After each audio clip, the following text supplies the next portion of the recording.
pasi nyonso oleki humiliation oleki souffrance nyonso oleki kosanga bana oleki kosanga libala oleki bapasi na ngai. Dieu a voulu faire quelque chose d'exceptionnel. Il a voulu se reproduire. Il a voulu créer quelqu'un qui va lui ressembler. Et il a créé Adam. Adam a été créé, maman nous a expliqué que dans Adam, il y avait déjà, on sous-entend, il y avait déjà une femme à côté. Donc dans Adam, il y avait déjà la femme. Mais Dieu a commencé par créer l'homme. Mais ça veut déjà tout dire. Ça veut déjà tout dire. Il a commencé par créer l'homme.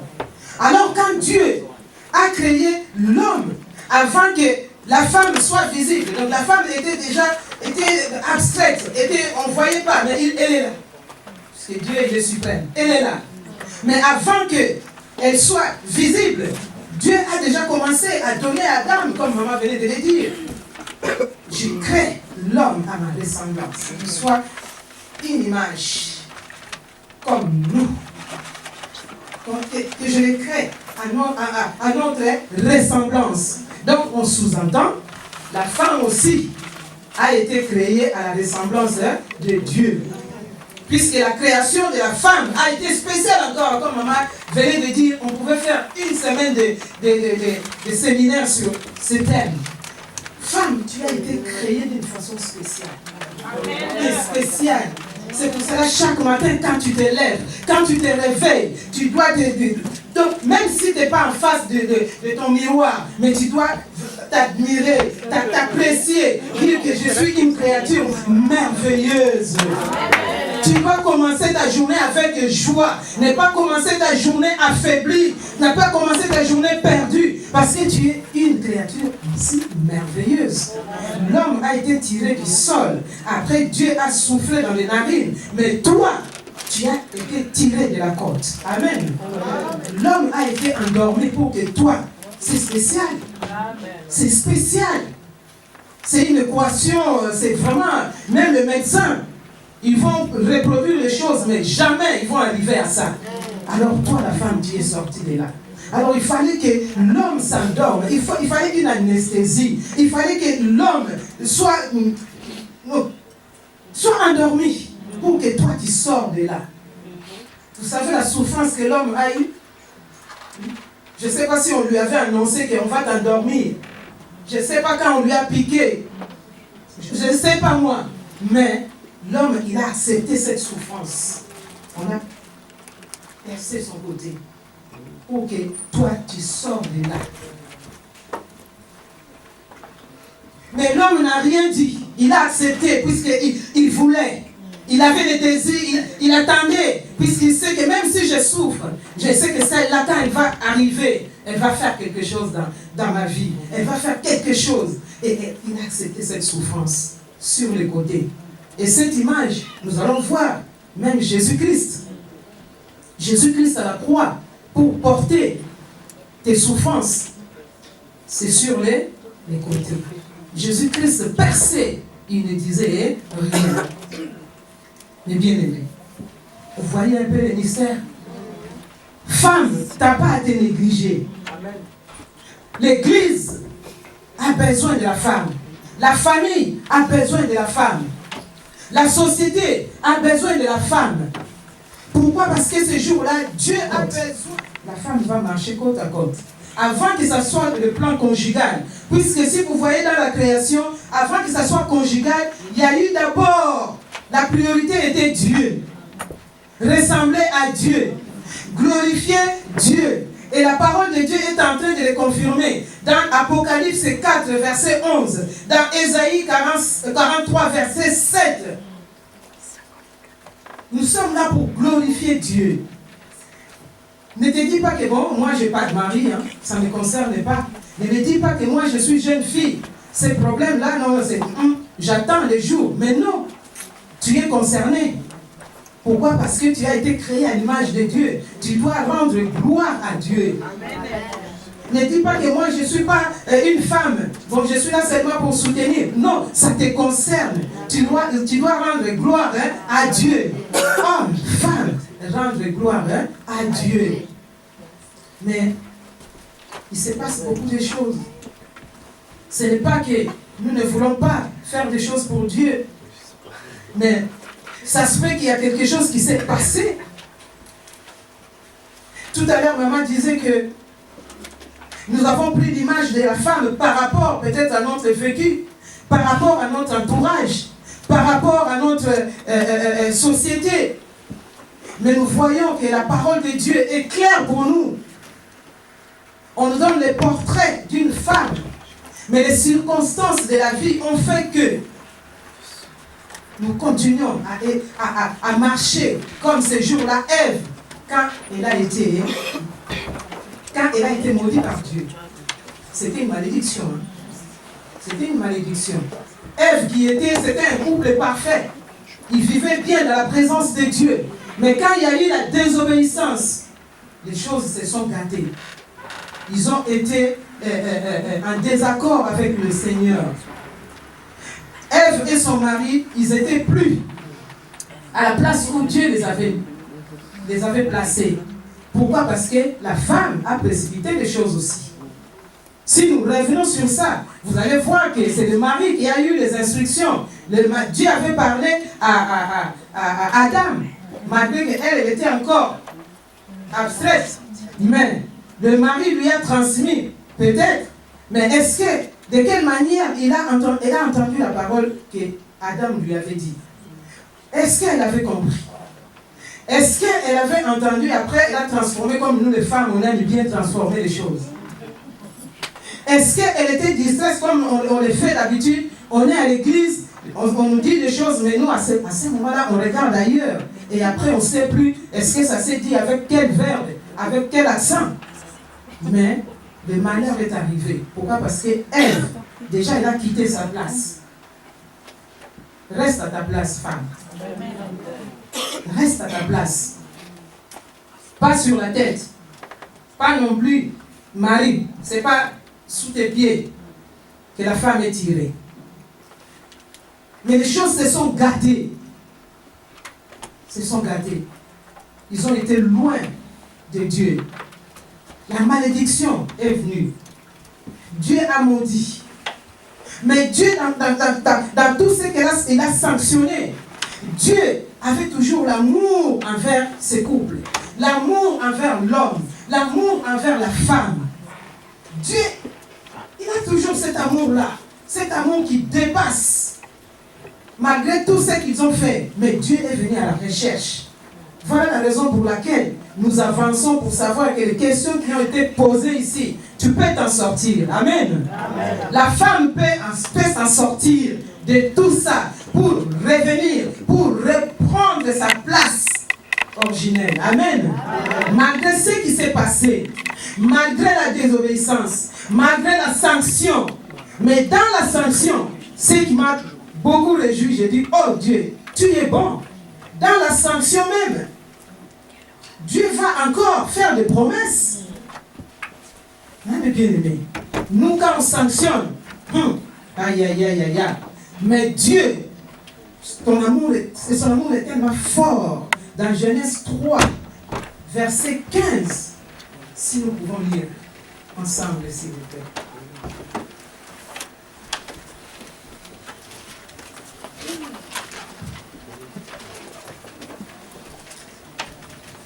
J'ai lu la parole de Dieu.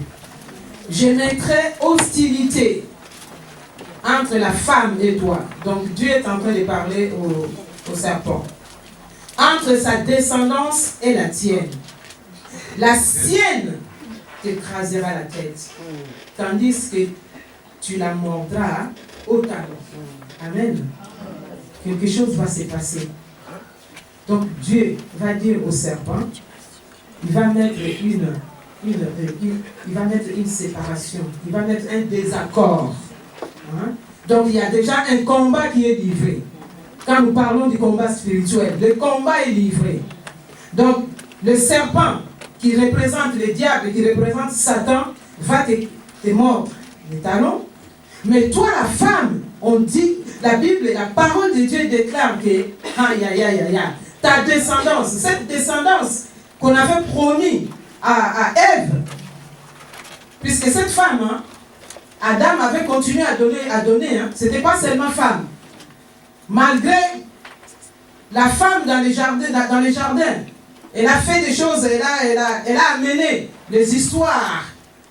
Mais Adam avait toujours la première pensée que Dieu avait déposée en lui. Et vous allez voir que tout en bas, après tout ça, dans le Genèse toujours 3, Adam va appeler sa femme Ève. Elle va nommer. Maman tout à l'heure, tu parlais de nommer. Adam, il a dit non, serpent, malgré que tu es venu, malgré que tu as amené, malgré que tu as détourné, mais elle s'appelle Ève. Ève qui veut dire la vivante, source de vie. Amen. Donc, femme, jeune fille, comme tu es là, tu es une source de vie. Tu es la vivante. Tu es une source de vie. Dieu l'avait promis à Ève que sa descendance, donc il parlait déjà de Jésus-Christ qui va venir, même si Satan va te menacer, même si le diable va nous menacer pour ne pas répondre à l'appel de Dieu, mais il y a Jésus-Christ, tu as déjà accepté Christ, alors Christ va faire quelque chose dans ta vie, dans ton comportement, dans ta façon de faire, dans ton caractère, dans ton image, pour avoir l'image de Dieu, pour représenter Christ sur cette terre. Alors cette promesse, moi je suis sûr, comme tu es là, je sais que tu as accepté Christ dans ta vie. Et moi je suis sûr que cette promesse doit avoir des effets si tu le veux. Amen. Amen. Doit avoir des effets si tu es attentif. Amen. Amen. Doit avoir des effets si tu as compris d'où tu viens. Comment tu as été créé. Pourquoi tu as été créé. Ton rôle. Comment est-ce que tu dois accompagner un homme sur cette terre? Sache que femme, à chaque endroit où tu peux te retrouver, que ce soit ton mari ou pas, que ce soit un voisin ou pas, que ce soit un membre de famille, tu es à côté d'un homme, tu as un rôle à jouer. Amen. Amen. Tu as quelque chose à accomplir. Partout tu dois te retrouver, tu dois embellir, puisque tu es celle-là qui doit donner la vie. Tu es la vivante. Est-ce que je donne la vie?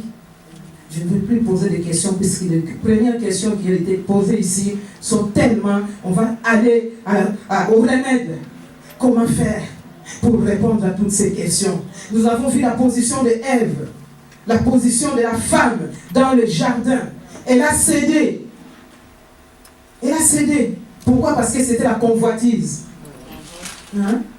C'était la convoitise de la chair. Je vais manger. Je vais manger. En déformant la parole de Dieu. Pourquoi c'est important pour nous d'étudier la parole de Dieu, de comprendre le message de la Sainte Bible. Sinon, si on n'a pas compris, on peut déformer les choses. Et Satan peut même nous tromper, même avec la Bible. Et la preuve, vous voyez comment les choses se passent. Même avec la Bible. Alors, Ève, ces jours-là, la parole est déformée. Satan vient déformer. Elle n'a pas la force. Elle n'a pas ce pouvoir. Elle n'a pas cette sagesse de revenir à la parole. Et l'homme aussi, comme nous les femmes, nous sommes des influençables. Elle a influencé son mari. Et tous les deux sont passés à côté de la grâce de Dieu. Amen. Amen. Mais la parole de Dieu est en train de faire la promesse qu'un jour, il y aura la rédemption. Un jour, par la grâce, malgré le péché abondé, mais la grâce de Dieu va surabonder. Amen. Amen. Tu es sorti. Jésus-Christ, ces jours-là, il n'a rien dit. Mais toi et moi, ma soeur, quand nous rencontrons des difficultés, quand nous rencontrons des souffrances, quelle est notre position? Quelle est notre attitude face à la souffrance, face aux épreuves? Puisque ces jours-là, Adam, avec les blessures, c'est la vie qui est sortie. Mais bien aimé, quand tu es blessé, qu'est-ce qui sort de toi? Est-ce que c'est la vie ou bien c'est la mort? Souvent, quand on est blessé, quand on nous touche, quand on nous fait des choses, hein, la première des choses, c'est quoi? On sort la mort, hein? On est fâché, on ne veut pas pardonner, on ne veut pas regarder la personne, on sort la mort. Mais ces jours-là d'Adam, c'est la vie qui est sortie. Jésus-Christ avec les blessures, c'est la vie, il a donné la vie éternelle même. Nous pouvons réfléchir, et il nous faut une force. La femme, c'est quelqu'un qui a de la force. La femme, c'est quelqu'un qui doit puiser sa force auprès de Jésus pour que quand elle va se retrouver devant les difficultés, qu'elle sort la vie. Pourquoi? Parce que dans la mort, il n'y a que la médiocre, les choses mauvaises. La mort, si vous définissez toutes les lettres, M, médiocre, mauvaise, méchante, orgueilleuse, R, râleuse. Tu fais que tuer. Non. Mais reste. Va du côté vie. Dans la vie, tu es la femme vivante. Amen. Tu es la femme qui donne la vie. Tu es la femme qui impacte. Tu es la femme excellente. Et Dieu veut nous amener à ce niveau. Amen. Et nous voyons comment le Seigneur est tellement bon. Depuis que les choses, ça s'est passé, pourquoi des fois tu perds cette force? Pourquoi des fois tu es troublé? Cela vient de là, hein, du jardin. Pourquoi? Parce que quand Dieu, la servante l'a dit ici, à partir d'aujourd'hui, tes désirs se porteront vers ton mari. Est-ce que le mari peut vraiment combler tes désirs comme tu aimes? Nous, les femmes, nous sommes toujours insatisfaites. Insatisfaites. Amen. Insatisfaites. Alors, pour sortir de là, pour sortir de cette situation, il nous faut la force de Christ. Il nous faut le Saint-Esprit en nous pour revenir à notre position originelle. Amen. Amen. Sinon, vous allez voir que les choses vont toujours se gâter. Et d'ailleurs, même un homme, si l'homme n'arrive pas à donner sa vie, à marcher avec le Seigneur, vous allez voir que dans les couples, il y aura toujours des problèmes. Pourquoi? Parce que l'homme n'arrive pas à faire.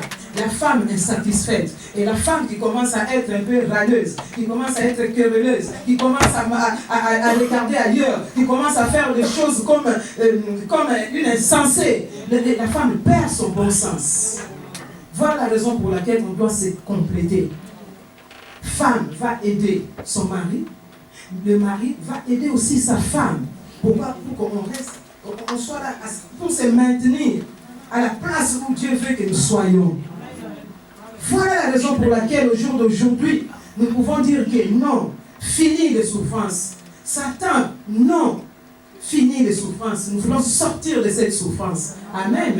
Et la femme d'aujourd'hui, quand la femme a compris sa place, quand la femme a compris que c'est auprès de Jésus où je peux puiser ma force, tu peux sortir de la malédiction et venir à la bénédiction. Amen.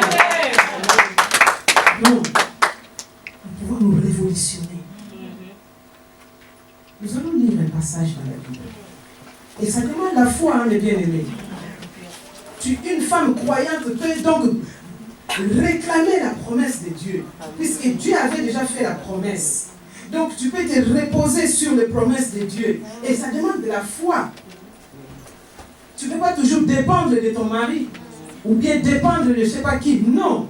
Tu dois marcher tête haute, avoir la foi et reconnaître d'abord que tu es une créature merveilleuse. Pourquoi quand tu ne reconnais pas ça, tu marches avec une pensée, c'est comme si tu es la malheureuse, c'est comme si tu n'as jamais retrouvé le bonheur dans cette vie. Or, tu as déjà Jésus-Christ. Normalement, quand tu as Jésus-Christ, tu dois crier de joie, tu dois crier de force, tu dois avoir la paix dans ton cœur. Amen. Donc, quelles que soient les souffrances que nous pouvons traverser, mes bien-aimés, croyons à la parole de Dieu. Dieu, la promesse de Dieu. Quand tu passes des moments difficiles, quand tu passes des épreuves, ma bien-aimée, sache que c'est seulement Jésus-Christ qui est en train de se former en toi.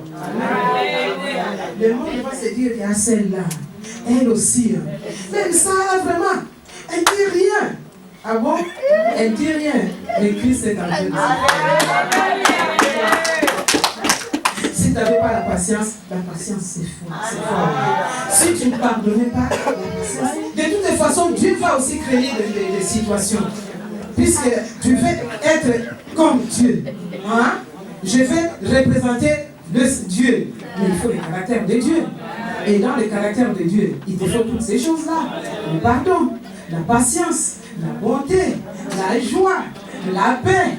Mais pour que la patience prenne place en toi, mais il faut une situation quand même. Hein? Et toi, quand Dieu crée la situation, pour que tu deviennes patient, c'est là où tu sors la mort. Amen. Non. Quand Dieu veut créer une situation, pour que Christ se forme en toi, tu aies le cœur de pardon. Toi, c'est à ce moment-là où tu prends vraiment des décisions. Que je ne vais même plus passer par là. Le Christ ne sera jamais formé. Ou bien tu donnes du retard à Jésus pour qu'il se forme. Hein? Jésus-Christ doit se positionner en toi avec tout. Mais tu donnes du retard. Mais finis le retard. Amen. Le Seigneur, il est merveilleux. Il est tellement bon. Il nous faut une beauté. Quand Adam, il était émerveillé. Il a vu la femme. Selon ce que lui, plus même que ce qu'il imaginait, la beauté de cette femme. Ce n'est pas la beauté physique, mais bien aimé, la beauté du cœur. 1 Pierre 3, verset 4 est en train de nous décrire la beauté. On en a déjà parlé en ces lieux. La beauté du cœur. Un cœur doux, un cœur avec la paix, un cœur aimant, un cœur de bonté. Voilà pourquoi on doit faire un travail dans notre cœur. Travailler dans le cœur. Travailler pour que notre cœur soit un cœur bon. Puisque quand ton cœur est bon, quand tu as tout ça dans ton cœur, tu peux même supporter les bêtises de ton mari. Et pendant ce temps-là, Christ est fort. Et Jésus-Christ n'a jamais été débiteur de quelqu'un. Les souffrances que tu es en train d'endurer pour ton mari, pour ton entourage, pour ton frère, pour ta soeur, sache qu'un jour, le Seigneur te paiera. Tu es bénéfique, tu ne vas jamais perdre. Amen.